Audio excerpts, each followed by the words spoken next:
HOA board just called my flood wall a joke, costing me $8,000. With massive storms hitting Texas every spring, I knew I had to act fast. I poured weeks and my life savings into a professional flood barrier.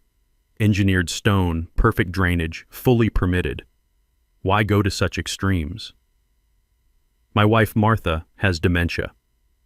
The last flood left her crying and terrified for days, completely lost. I swore she'd never endure that again. At the community barbecue, the board showed up laughing at my wall.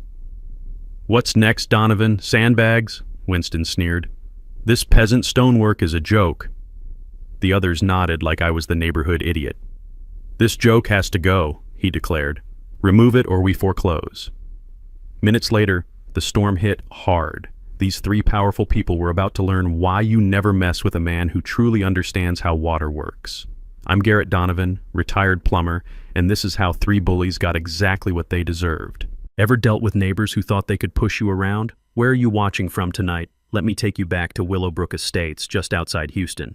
Picture a neighborhood where every lawn looks like it belongs on a golf course, where the mailboxes cost more than most people's cars, and where the HOA treats working folks like me about as welcome as ants at a picnic.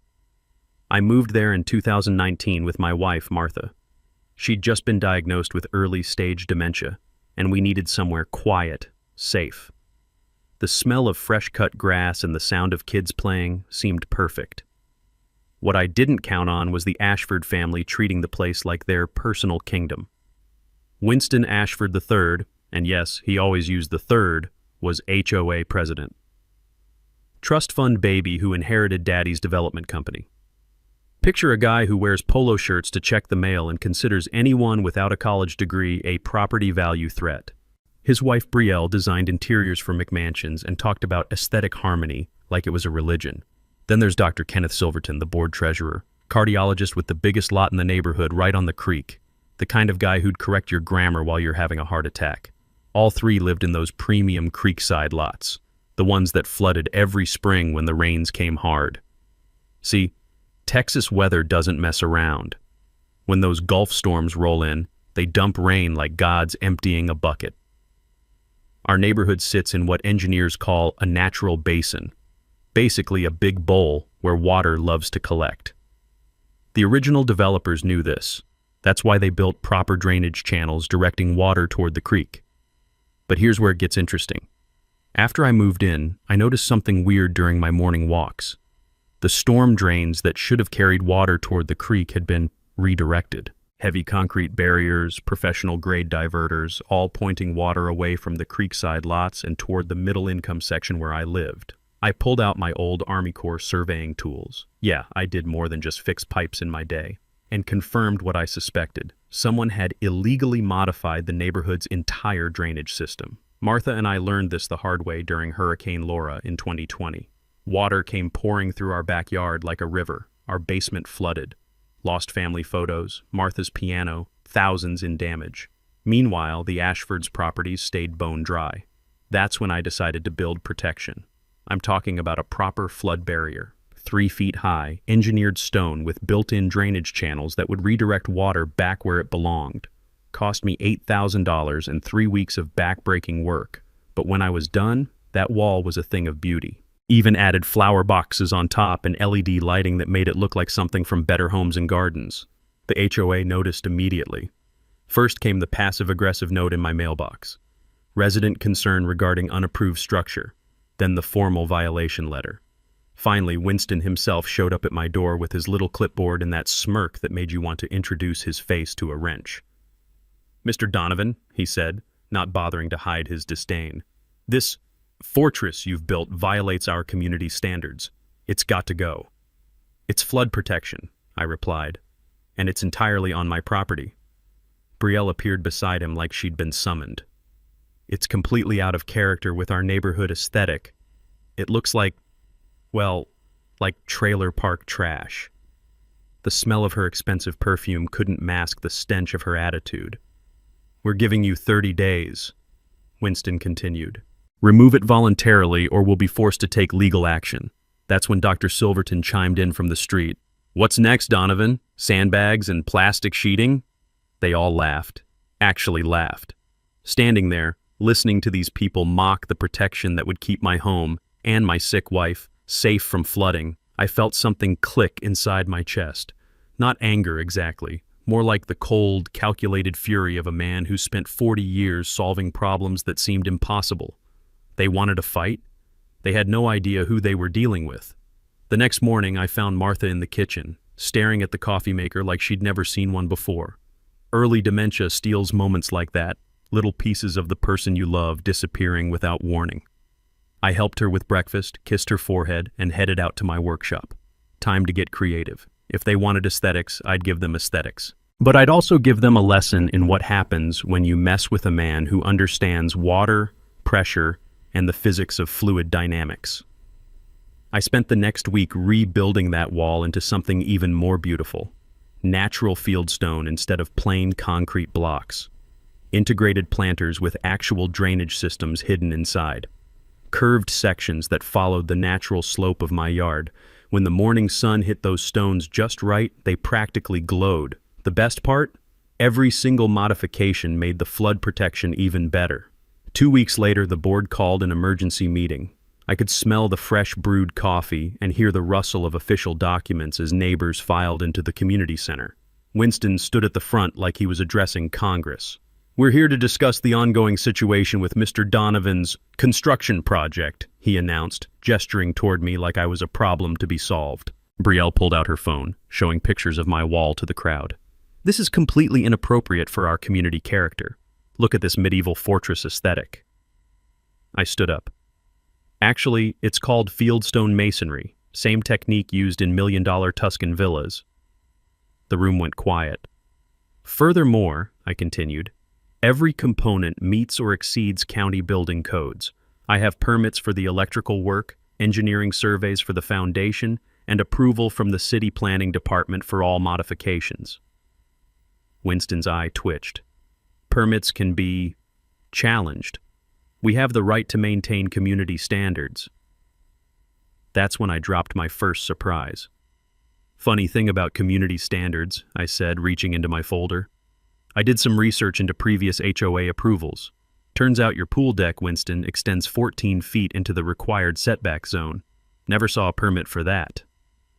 I watched the color drain from his face. "And Brielle, that decorative gazebo, county records show it's supposed to be temporary. You've had it up for 3 years without proper foundation permits." Dr. Silverton shifted in his seat. "That's completely different. Those are minor aesthetic. Kenneth, your boat dock is built on wetland classified as protected habitat. EPA violations carry federal penalties."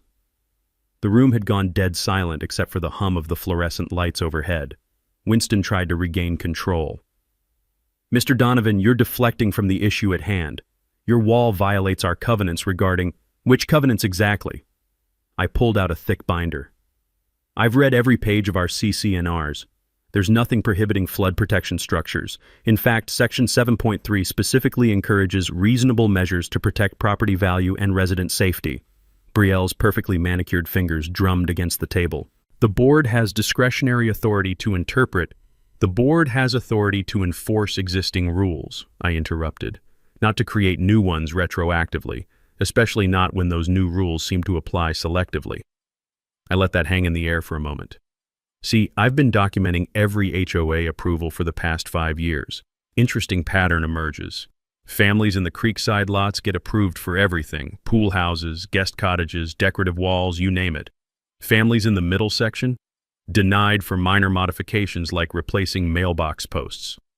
The mini twist hit like a thunderclap. Winston realized I hadn't just built a wall. I'd built a case. "This meeting is adjourned," he announced hastily, but I wasn't done. "Before everyone leaves," I called out, "I want to share something I learned about drainage management during my 20 years with the Army Corps of Engineers." The room settled back down. "When water flow gets artificially redirected, it has to go somewhere. Basic physics. You can't just make water disappear." I gestured toward my folder of surveys and photos. "Someone in this neighborhood has been modifying storm drainage to protect certain properties at the expense of others. That's not just a violation of city engineering codes. It's theft of a public utility." Dr. Silverton's stethoscope rattled as he stood up too quickly. "That's a serious accusation." "It's a serious crime," I replied. Carries fines up to $50,000 per violation, plus restoration costs. The city takes drainage modification very seriously, especially after Harvey. Winston's hands were actually shaking as he gathered his papers. We'll table this discussion pending further review. As people filed out, I caught bits of whispered conversations. Neighbors were starting to ask questions, starting to wonder why their basements flooded while others stayed dry. The seed was planted. Now I just had to water it. 3 days later, I was in my workshop organizing tools when I heard the rumble of official vehicles outside. Through my window, I watched a city inspector climb out of a white pickup truck, clipboard in hand. Behind him, Winston and Dr. Silverton flanked him like they were his personal bodyguards. The inspector was a thin man named Rodriguez who looked like he'd rather be anywhere else. The sound of his steel-toed boots on my walkway reminded me of military inspections. Precise, measured, inevitable. Mr. Donovan, City Building Department, we received a complaint about unpermitted electrical work. I wiped my hands on a shop rag that smelled of motor oil and honest work. Happy to show you around, everything's up to code. Winston stood behind Rodriguez with his arms crossed, wearing the kind of smug expression that begged for a reality check. We'll see about that. For the next hour, Rodriguez examined every wire, every connection, every junction box in my flood walls lighting system. I watched him test voltage with his multimeter, checking each circuit against code requirements. This is professional grade work, he finally announced. Better than most contractors I inspect. I pulled out my folder, the one that was getting thicker every day. I'm a licensed master electrician, been maintaining that certification for 35 years. Here's my permit application, approval stamp, and final inspection from when I installed the system. Rodriguez examined the paperwork while Winston's jaw worked like he was chewing something bitter. Everything checks out, the inspector said. This installation exceeds current code requirements. That's when I played my next card. Rodriguez, while you're here, mind taking a look at something? I led the group toward the drainage area behind my property. I've been documenting some interesting modifications to our stormwater system. I pointed out the concrete barriers redirecting water flow, the professional-grade diverters, the way natural drainage patterns had been altered. Rodriguez pulled out his own measuring tools, frowning as he traced the water channels. This is all unpermitted work, he said slowly. Major modifications to municipal drainage require engineering approval and environmental impact studies. Dr. Silverton cleared his throat nervously. Those improvements were made by the developer, years ago. Sir, I can date concrete work pretty accurately. This stuff is maybe 2 years old. Rodriguez made notes on his clipboard. And whoever did it knew what they were doing. This is expensive, professional-grade work. I watched Winston and Kenneth exchange glances. In that moment, I could practically see them calculating costs, financial and legal. The city takes drainage modification very seriously, Rodriguez continued. After Hurricane Harvey, we've got zero tolerance for unauthorized changes to flood management infrastructure. Here's what I'd learned from my old Army Corps days. Water management is like a chess game. Every move creates consequences 3 steps down the board. These guys had moved water away from their properties without considering where it would go. Basic physics says it had to go somewhere. Rodriguez, I said, what's the penalty for unauthorized drainage modification? Depends on scope. Minor stuff might be 5,000–10,000 in fines. Major modifications. He looked at the extensive concrete work around us. This could hit 50 grand plus full restoration costs. And if there's environmental damage to protected wetlands, EPA gets involved.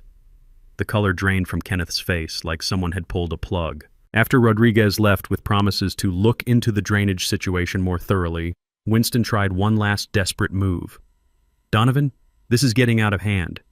Maybe we can reach some kind of accommodation. What kind of accommodation? You keep your wall, we drop the HOA complaint, everyone goes back to their normal lives. I leaned against my workbench, considering. The smell of sawdust and WD-40 filled the space between us. Here's my counteroffer, I said.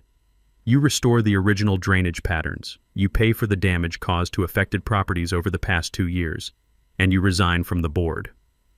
Winston's laugh was sharp and bitter. That's ridiculous. We're not admitting to anything. Then I guess we'll let the city investigation run its course. Dr. Silverton stepped forward. You're making a serious mistake, Donovan. We have resources. We have connections. We can make your life very difficult. That's when I smiled. Not a friendly smile. The kind of smile that comes right before someone learns a lesson they'll never forget. Kenneth, you know what I learned during 40 years of fixing other people's problems? The bigger they think they are, the harder they fall. And you three, you're about to fall very hard. As they left, I could hear Winston's angry whisper. We need to accelerate this, get the lawyers involved, file for an injunction. Perfect. Let them escalate. Every move they made just dug their hole deeper. I had work to do. The legal papers arrived on a Tuesday morning that smelled like rain and bad decisions.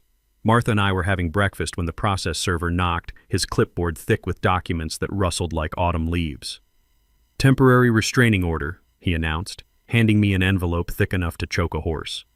You're ordered to cease all construction activities and remove existing structures pending court review. After he left, I spread the papers across my kitchen table. 43 pages of legal nonsense, but the gist was simple. The HOA was claiming my flood wall created dangerous water redirection that threatened neighboring properties. The irony was so thick you could cut it with a knife. Martha looked confused, that lost expression that broke my heart every time. Garrett, are those people trying to hurt us? No, sweetheart, they're just scared. Scared people do stupid things. I called my old Army buddy Jake, who'd become a civil engineer after his service. 20 minutes later, he was standing in my backyard with surveying equipment, shaking his head at what he saw. Jesus, Garrett, someone really screwed with the drainage flow here. Jake traced the concrete barriers with his laser level. This is systematic redirection on a major scale. How major? I'm talking about diverting maybe 40% of the neighborhood's stormwater away from the natural flow path. During a heavy rain, that's tens of thousands of gallons per hour. Jake's equipment beeped as he took measurements. The sound reminded me of medical monitors. Steady, urgent, diagnostic. Here's what's beautiful about your wall, he continued. It's not redirecting water at all. It's just protecting your property while allowing natural flow to resume. Can you put that in a report? Already working on it. That afternoon, Winston showed up with a lawyer. Not just any lawyer. Some downtown shark in a suit that cost more than most people's monthly rent. The lawyer introduced himself as Sterling Morrison, spoke in measured tones that dripped condescension. Mr. Donovan, my clients are prepared to be reasonable. Remove the wall voluntarily, and we'll withdraw the legal action. I gestured toward my patio chairs. Coffee? This isn't a social visit. Suit yourself. I poured myself a cup, letting the silence stretch. You know, Sterling, I've been thinking about this whole situation. Your clients claim my wall redirects water dangerously. That's correct. Funny thing is, I had an independent engineer survey the property today. Turns out my wall doesn't redirect anything. But you know what does redirect water? Those concrete barriers behind the creekside properties. Sterling's pen stopped moving across his legal pad. Furthermore, I continued, I've documented systematic drainage modification that violates city codes, county flood management regulations, and potentially federal environmental protection statutes. Winston shifted uncomfortably. That's completely irrelevant to... Oh, it's very relevant. See, when you file a frivolous lawsuit claiming someone else is creating dangerous water conditions while you're actively guilty of the same thing on a much larger scale, that opens you up to some interesting legal concepts. I pulled out Jake's preliminary report, sliding it across the table. The official letterhead made it clear this wasn't amateur hour anymore. Malicious prosecution, abusive process, intentional infliction of emotional distress on an elderly couple dealing with medical challenges. I watched Sterling's eyes widen as he scanned the engineering data. My wife has dementia, Sterling. This harassment is affecting her health. Sterling whispered something to Winston, who went pale. There's more, I said. Jake's report identifies approximately $200,000 in drainage modifications that appear to violate multiple environmental regulations. The EPA takes wetland interference very seriously. Dr. Silverton's voice cracked when he spoke. We didn't interfere with any wetlands. Kenneth, that creek behind your property, it's classified as protected aquatic habitat. Modifying its watershed without federal permits carries penalties up to $25,000 per day of violation. The mini twist hit like a sledgehammer. They'd come here threatening me with legal action, only to discover they were sitting on a powder keg of environmental violations. Translation: you guys are in deep trouble and trying to blame me just makes it worse. Sterling gathered his papers hastily. We need to review this information. Take your time. But while you're reviewing, you might want to know that Jake's filed his preliminary findings with the city engineering department. They're scheduling a comprehensive watershed analysis for next week. After they left, I sat on my patio listening to the evening sounds of suburbia. Lawnmowers, kids playing, the distant hum of air conditioners working overtime. The approaching storm clouds carried the metallic smell of rain, and I found myself almost looking forward to the next downpour. Let it rain. My wall was ready. The question was, were theirs? The breakthrough came from the most unlikely source, Mrs. Brianna, the 70-year-old retired librarian who lived 3 houses down. She knocked on my door Friday evening, clutching a manila folder like it contained state secrets.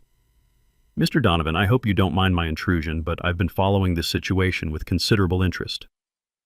The smell of her jasmine tea drifted from her thermos as she settled into my living room chair. Martha was having a good day, chatting about her garden, so I felt comfortable focusing on whatever Mrs. Brianna had discovered.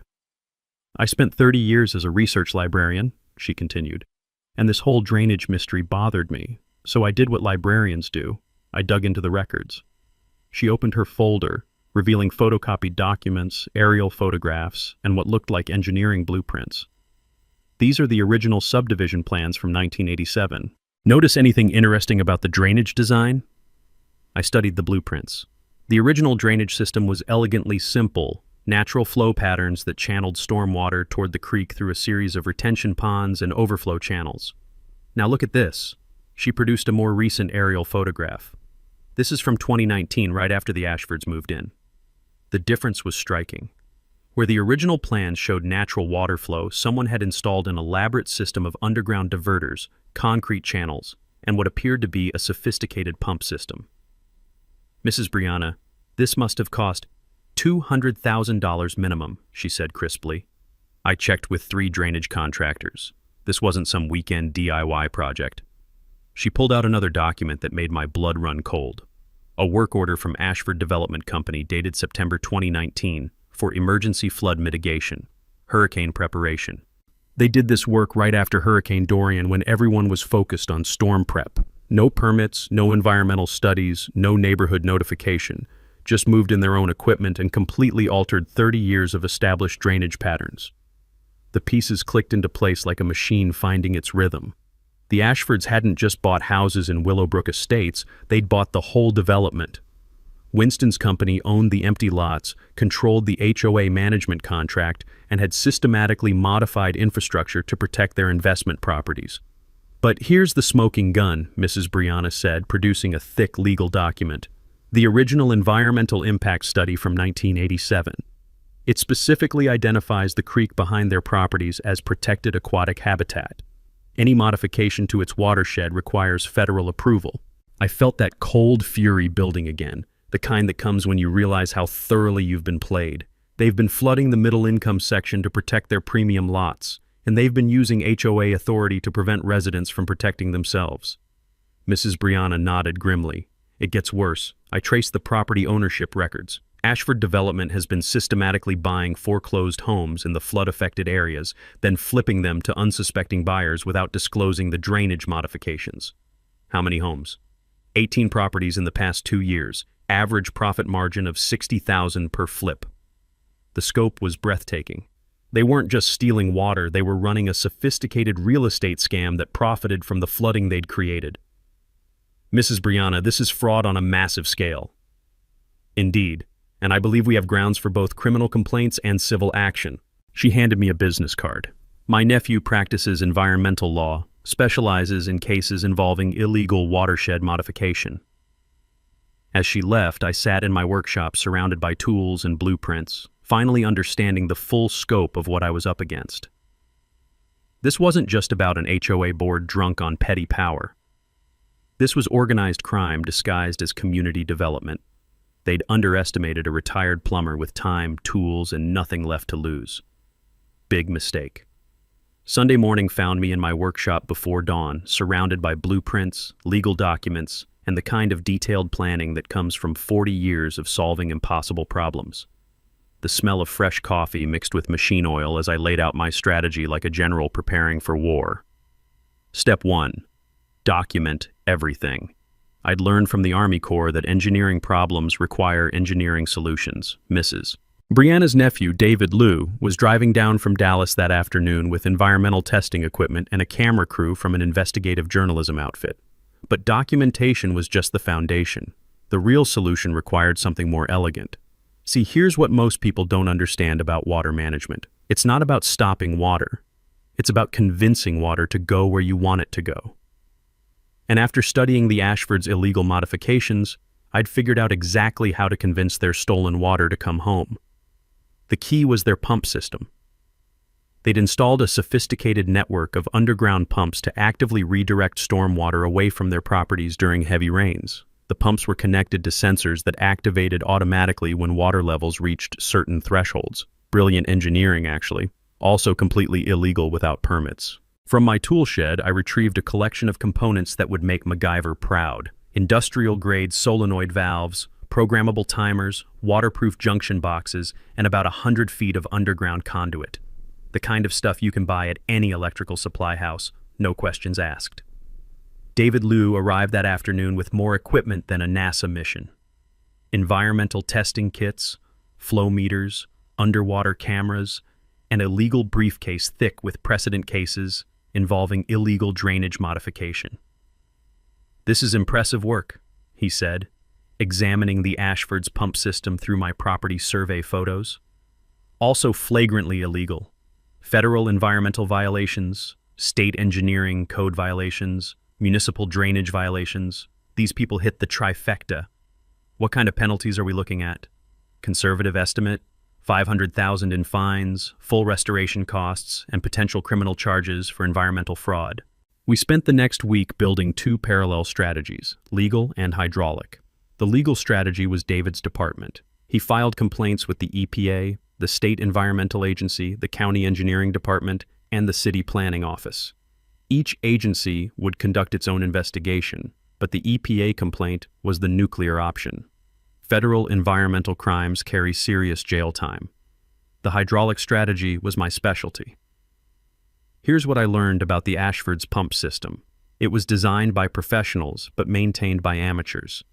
The control circuits were accessible through standard utility boxes, poorly secured, and connected to the neighborhood's electrical grid through meters that could be tracked. More importantly, the system relied on a single central control unit located in a utility shed behind Kenneth's property. One central brain controlling the entire water theft operation. My modification was elegantly simple. A programmable timer that would reverse the pump flow during storm events, sending the stolen water back where it belonged. The beauty was that it would only activate during heavy rains, when the Ashfords would be too busy dealing with flooding to notice the pump reversal until it was too late. Installing the modification required some old-school breaking and entering skills I'd picked up during Army Corps emergency repairs. Nothing destructive, just accessing utility boxes, splicing control circuits, and adding my timer to the existing system. The kind of work that looked completely legitimate to casual observation. Wednesday evening, I recruited help from an unexpected source. The neighborhood kids. Tommy Martinez and Sarah Kim, both 14, both smarter than half the adults I'd met. They'd been watching the HOA drama with the kind of fascination kids reserve for adult stupidity. "Mr. D, you need us to be lookouts while you install your secret gadget?" Tommy grinned like Christmas had come early. "It's not secret, it's justice. And yes, I need lookouts." The installation took 2 hours on a moonless Thursday night. Tommy and Sarah positioned themselves with walkie-talkies while I accessed the central control unit. The pump reversal timer was a thing of beauty, completely hidden within the existing control panel, impossible to detect without detailed electrical knowledge. Friday morning, I tested the system with a garden hose, confirming that the pump reversal worked exactly as designed. Water that normally flowed away from the creekside properties would now flow directly back toward them during storm events. Translation: they'd spent $200,000 building the perfect weapon for their own destruction. The weather forecast showed severe thunderstorms arriving Sunday evening. Perfect timing for the neighborhood barbecue the HOA had scheduled at the community center, their annual spring social, where they'd undoubtedly spend more time mocking my flood wall. I spent Saturday making final preparations, waterproofing all connections, testing backup power systems, and ensuring my own property was completely protected. Sunday evening, as storm clouds gathered overhead, I felt the calm satisfaction of a job well done. Every tool was in place, every connection tested, every contingency planned. All that remained was waiting for Mother Nature to pull the trigger. The Ashfords made their move Friday afternoon while I was at Martha's doctor's appointment. I came home to find Winston's contractor, a nervous-looking guy named Pete, standing next to my flood wall with a sledgehammer and the kind of guilty expression that screams, "I know this is wrong, but I need the money." The damage was surgical. They'd targeted 3 specific sections of my wall where the drainage channels were most critical, not enough to completely destroy it, just enough to compromise its effectiveness before the weekend storms. Pete was loading his tools when I pulled into the driveway, and the look on his face told me everything I needed to know. "Afternoon, Pete," I called out calmly. "How's business?" "Mr. Donovan, Look, I'm just doing what I was hired to do." "And what exactly were you hired to do?" Pete's hands shook as he hefted the sledgehammer. "Mr. Ashford said there were safety concerns, said the wall was structurally unsound and needed emergency modification." I walked slowly around the damaged sections, examining the precision of the destruction. Someone had done their homework. These weren't random impacts. They'd targeted the exact points where water flow would be most disrupted. "Pete, you know what's interesting? I've got security cameras covering this entire property. High definition, motion activated, everything backed up to cloud storage." The sledgehammer slipped from Pete's hands, landing on my driveway with a metallic clang that echoed through the neighborhood. "I also know you've been struggling since your divorce. Behind on child support, truck payment overdue, that kind of thing." I pulled out my phone, scrolling through the camera footage. "What did Winston promise you for this job?" $5,000, Pete whispered. "Cash. Plus he said he'd pay off my outstanding HOA fines." "Your outstanding fines that you can't afford because Winston's company has been systematically targeting working-class residents with selective enforcement designed to force foreclosures." Pete's shoulders sagged like a man finally understanding how thoroughly he'd been played. That's when Winston himself appeared from behind his Lexus SUV, walking toward us with the confident stride of someone who thinks he holds all the cards. The afternoon sun reflected off his designer sunglasses as he approached. "Donovan, I was hoping to catch you. Pete here was just completing some emergency safety work on your structure.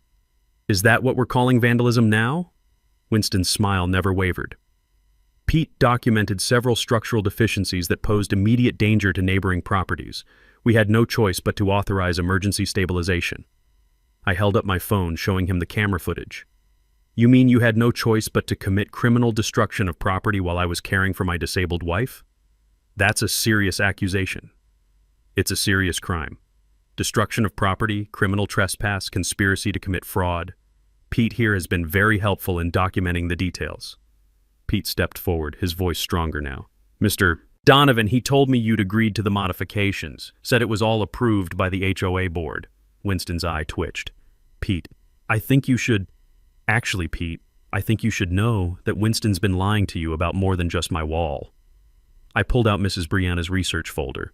His development company has been running a foreclosure scam, targeting residents with selective enforcement to force property sales. I showed Pete the documentation. The systematic targeting, the property flips, the illegal drainage modifications that created the flooding in the first place. "You're not the first contractor he's hired for emergency work that happens to benefit his real estate investments." Pete's face went through several shades of red before settling on the kind of angry that comes when a working man realizes he's been used as a tool by someone who sees him as disposable. "Winston, you son of a—" "Pete, I strongly advise you to consider your legal exposure here," Winston interrupted desperately. That's when I played my trump card. "Pete, here's what's going to happen. You're going to help me repair this damage properly. In exchange, I'll pay you the $5,000 Winston promised, plus materials, plus a bonus for the security footage showing exactly who ordered this vandalism." Pete looked between us, calculating his options. "And Winston, you're going to reimburse me for those payments, because the alternative is criminal charges and a civil lawsuit that will make your environmental violations look like parking tickets." Winston's composure finally cracked. "This is harassment. I'm calling the police." "Please do. I'm sure they'll be very interested in the evidence of criminal conspiracy and destruction of property. Plus, the FBI tends to take environmental fraud seriously these days." As Winston stormed off, Pete and I stood in my driveway listening to the rumble of approaching storm clouds. "Mr. Donovan, Why are you helping me? Because Winston's been treating working folks like disposable tools for too long. Time someone fought back. The mini twist was perfect. Winston's own contractor had become my star witness. Saturday morning brought one of those emails that makes your blood pressure spike before you've had your first cup of coffee. The subject line read, "Urgent Neighborhood Safety Concern," and came from the official HOA board address. The message was a masterpiece of bureaucratic intimidation disguised as community concern. The board was calling an emergency meeting for Sunday evening, right before the forecasted storms, to address ongoing safety violations and neighborhood disruption caused by one resident's refusal to comply with community standards. They'd attached photos of my flood wall taken from multiple angles, complete with red arrows pointing to structural concerns and aesthetic violations. The whole thing read like a prosecution brief designed to turn my neighbors against me. But here's what they didn't expect. I'd spent the past 2 weeks building my own coalition. Mrs. Brianna had been busy with her research network. Retired librarians are basically investigators with better organizational skills. She'd documented 18 families in our neighborhood who'd suffered flood damage directly traceable to the Ashford's drainage modifications. Pete, my new ally, had provided a list of every emergency job Winston's company had commissioned over the past 2 years. The pattern was clear: systematic targeting of properties in the flood zone, followed by foreclosure opportunities that Winston's development company always seemed ready to capitalize on. Sunday evening's meeting was scheduled for 6 p.m. at the community center. By 5:30, the parking lot was fuller than I'd ever seen it. Word had spread through the neighborhood like wildfire, fueled by Mrs. Brianna's documentation and growing anger at the Ashfords' manipulations. Inside, Winston stood at the front of the room behind a podium, flanked by Brielle and Dr. Silverton. He'd dressed for battle: navy blazer, American flag pin, the whole 9 yards of fake authority. The overhead lights reflected off his perfectly styled hair as he shuffled through his notes. "Friends and neighbors," he began, "we're here to address a situation that threatens the safety and property values of our entire community." Behind me, I could hear Martha whispering to Mrs. Brianna about the pretty flowers in my wall planters. Good days with dementia are precious gifts, and I was grateful she could be here for this. Winston launched into a 20-minute presentation about rogue construction projects and unilateral modifications to community drainage. He showed photos of my wall from unflattering angles, complete with PowerPoint slides about visual pollution and precedent-setting violations. "If we allow this precedent," he concluded dramatically, "every homeowner will think they can modify their property without HOA approval. Chaos, property value destruction, the end of community standards as we know them." Scattered applause from his allies, maybe 6 people in a room of 40. When my turn came, I stood slowly, letting the silence build. "Winston makes some interesting points about drainage modification," I said calmly. "So let's talk about drainage modification." I pulled out the projector I'd borrowed from the community center and connected my laptop. The first slide showed the original 1987 subdivision plans, with natural water flow patterns clearly marked. This is how our neighborhood drainage was designed to work: natural flow patterns, retention ponds, overflow channels directing water toward the creek. Click. The next slide showed the current aerial view, with the Ashford's modifications clearly visible. "This is how it works now. Notice anything different?" A murmur went through the crowd as people recognized the systematic redirection of water flow away from the creekside properties. These modifications were made in 2019 by Ashford Development Company. No permits, no environmental studies, no community notification. Winston shot to his feet. "That's completely out of order. We're here to discuss your violations, not—" "Sit down, Winston. I'm not finished." The authority in my voice surprised even me. 40 years of solving problems had taught me when to speak softly and when to project command. Click. The next slide showed Mrs. Brianna's research: 18 properties, flood damage costs, foreclosure timeline, and Ashford Development's subsequent purchases. Here's the pattern. Ashford Development redirects drainage to cause flooding in the middle income section. Properties suffer repeated flood damage. Insurance companies drop coverage. Families can't afford repairs. HOA fines pile up for maintenance violations. Foreclosures follow. Ashford Development buys properties at auction prices, then flips them for massive profits. The room erupted in angry voices as neighbors recognized their own stories in the data. Translation: they've been systematically destroying our homes to line their pockets. Dr. Silverton tried to interject, but the crowd was past listening to board members.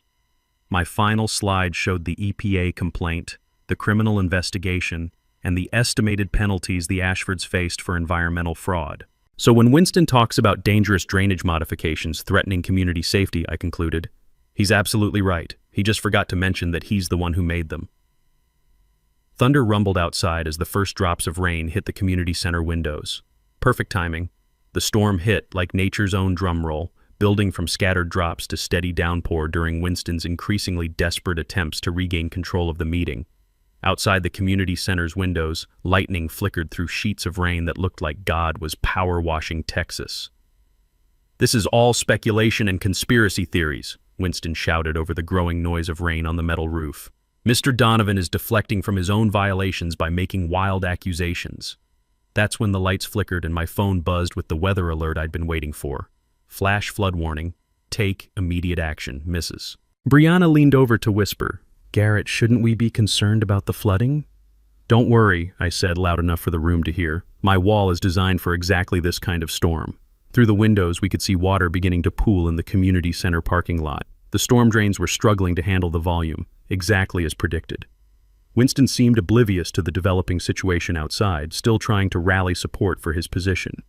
"The board has a responsibility to enforce community standards. We cannot allow—" That's when his phone rang. Then Brielle's. Then Dr. Silverton's. One by one, their faces went pale as they answered their calls. "What do you mean, water in the basement?" Winston's voice cracked as he pressed the phone to his ear. Brielle was frantically texting someone. "The sump pump's not working. How is that possible?" Dr. Silverton pushed through the crowd toward the windows. "I need to get home. Now." That's when I stood up and addressed the room with the calm confidence of someone who'd been expecting exactly this moment. "Ladies and gentlemen, what you're witnessing is a practical demonstration of proper flood engineering versus illegal water theft." Through the rain-streaked windows, we could see the Ashfords neighborhood section. Water was pooling around their houses like lakes, while the middle section, where my wall was located, remained relatively dry. You see, when you steal water from its natural flow path for 2 years, it eventually comes home with interest. Winston's face went from pale to ashen as he realized what was happening. You sabotaged our drainage system." "I restored your drainage system. There's a difference." That's when the news van pulled into the parking lot. Janet Morrison from Channel 12 had been following the story since David Liu's EPA complaint hit the public records. She'd been waiting for exactly this moment, a real-time demonstration of the flooding controversy that had been simmering in Willowbrook Estates. Within minutes, she was inside with her camera crew, interviewing residents while rain pounded the roof and water continued rising outside. "Mr. Donovan, can you explain what's happening out there?" "Simple physics," I replied, gesturing toward the windows. "The Ashford family illegally modified our neighborhood's drainage system to protect their properties at everyone else's expense. Tonight, I restored the original flow patterns. Water's going where it was always supposed to go." Winston grabbed the news camera, his desperation finally showing. "This man has sabotaged private property. He's criminally liable for—" "Mr. Ashford," Janet Morrison interrupted, "are you saying your drainage modifications were legal?" Those were emergency flood protection measures." "Did you obtain permits for those modifications?" Winston's silence was answer enough. That's when Pete arrived, soaked to the bone and grinning like he'd won the lottery. "Mr. Donovan, you gotta see this. Winston's basement is completely flooded. The whole pump system's running backwards, sending water right back where it came from." The camera crew followed Pete outside for what would become the money shot of the whole story. Winston standing knee-deep in his own flooded driveway, frantically trying to operate a manual sump pump while water poured through his front door like Niagara Falls. "Help me!" he screamed as the camera rolled. "Someone help me shut off the pumps!" I walked calmly through the rain to where Winston was struggling with $50,000 worth of flood damage in real time.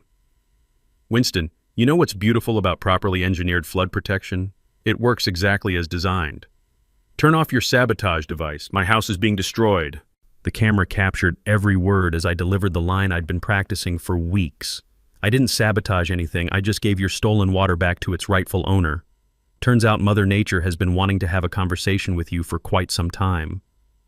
Behind us, Brielle was crying as she watched her designer furniture floating through her living room. Dr. Silverton was on the phone with his insurance company, learning in real time that coverage doesn't extend to flooding caused by illegal drainage modifications. As emergency responders arrived to help with the flooding, Janet Morrison turned to me with the kind of smile that means someone's about to become famous for all the right reasons. Any final thoughts, Mr. Donovan? Yeah. When you mess with water, water always wins. The aftermath unfolded over the next 6 weeks, like dominoes falling in slow motion, each consequence leading inevitably to the next. The EPA investigation moved faster than anyone expected, probably because Mrs. Brianna's nephew had provided such comprehensive documentation.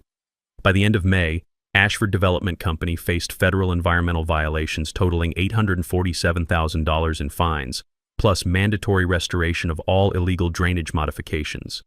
Winston's insurance company voided his flood coverage the moment they learned about the unpermitted modifications. Turns out, artificially redirecting municipal drainage systems counts as intentional property modification that eliminates coverage. His basement restoration costs hit $180,000. Brielle's designer furniture was a total loss. Apparently, hand-carved Italian dining sets don't handle stormwater well. Dr. Silverton got hit the hardest. His home medical office in the basement was completely destroyed, along with $300,000 worth of equipment. The state medical board opened an investigation into his HOA activities after patients complained about appointment cancellations caused by flooding. Nothing kills a cardiologist's reputation like having your practice shut down by your own environmental crimes. The criminal charges came in July. Federal prosecutor Jennifer Hayes announced indictments for environmental fraud, conspiracy, and what she called systematic exploitation of municipal infrastructure for personal profit. Winston faced up to 5 years in federal prison. The development company was dissolved with assets frozen pending restitution payments. But the real victory was what happened to our neighborhood. With the Ashfords gone, residents voted to dissolve the old HOA and create a new homeowners association with actual democratic governance. Our first act was hiring a legitimate property management company that specialized in flood-prone communities. The insurance money from the drainage restoration project funded neighborhood improvements nobody had dared dream about. Professional flood barriers for every at-risk property, a community storm shelter in the renovated clubhouse, emergency supply stations stocked for hurricane season. Pete started his own contracting business specializing in flood protection systems. Turns out there's good money in helping people protect their homes instead of destroying them. He hired 3 other neighborhood residents, including Tommy Martinez's dad, who'd been unemployed since his construction company folded. Mrs. Brianna became our unofficial neighborhood historian, documenting everything for future residents. She created a digital archive showing exactly how the Ashfords scheme worked, serving as a warning for other communities facing similar exploitation. As for Martha and me, the stress reduction did wonders for her condition. Bad days became less frequent when she didn't have to worry about flooding or harassment from HOA bullies. Good days became more precious. She loves sitting by my flood wall in the evenings, watching the water flow safely past our property during storms. The wall itself has become something of a neighborhood landmark. Families bring visitors to see Donovan's Wall, the flood barrier that brought down a criminal empire. The flower boxes bloom year-round now, and the LED lighting creates a beautiful accent during evening walks. We used the settlement money from the Ashfords civil lawsuit to establish the Willowbrook Community Fund. It provides low-interest loans for flood protection improvements, emergency assistance for families facing HOA harassment, and legal support for residents dealing with property management abuse. David Liu expanded his environmental law practice to handle similar cases across Texas. He's currently working on 3 more HOA fraud cases involving illegal infrastructure modification. Turns out the Ashfords weren't the only developers who thought they could steal public resources for private profit. Last month, the city of Houston invited me to speak at their flood management conference. Standing at that podium, looking out at engineers and city planners from across the Gulf Coast, I realized something important. Sometimes the best way to solve a problem is to hand it back to the people who created it. The speech went viral online. Now I get emails from homeowners across the country dealing with similar HOA abuse. Martha and I are considering a consulting business, helping communities identify and address drainage manipulation schemes. But tonight, as another spring storm rolls across Texas, I'm content to sit on my patio with Martha, watching rain flow safely past our home through channels that work exactly as nature intended.